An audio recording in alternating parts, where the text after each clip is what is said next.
nhớ món sài thấy bằng ổn ơi mà hộp nè bà con môi nhôm nè ngao trong giang bà con cái ngày nắng á cha cứ bán tự bò rồi tê ui tự bò tê thì tự sọc kê tự bò rồi tê mà vinh tinh bà con mà cả lo nhớ phải ngao trong giang trời thật khua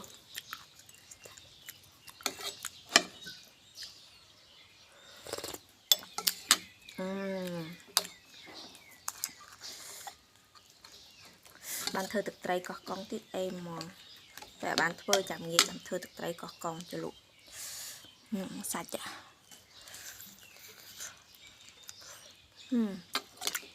nhanh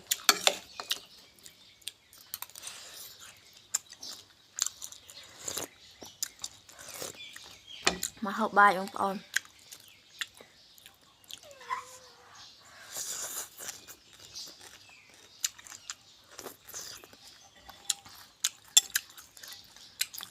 ngán tê hả bạn tê hả bạn tê ta nào bạn tê hả bạn tê thịt máu chẳng lụ bỏ trên sân bạn thử thực trai một tí thà mình đành nòn thực trai mình thực trai có ngay thực trai xoài riêng á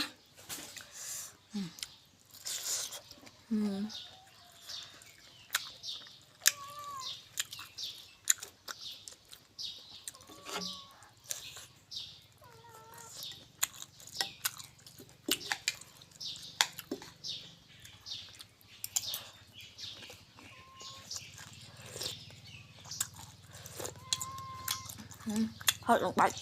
hơi lòng bạch nhớ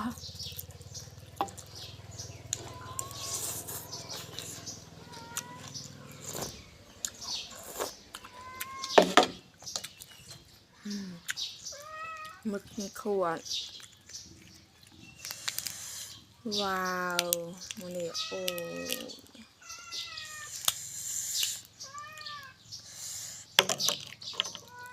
sao ta khô còn nói mà nè gật đại dân xì tại đây xì mấy hộp xì bán trơn nhựa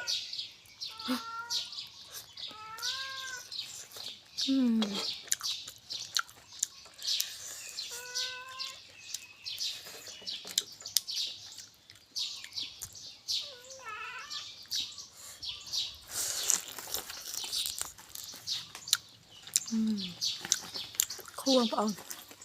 ông con bà ba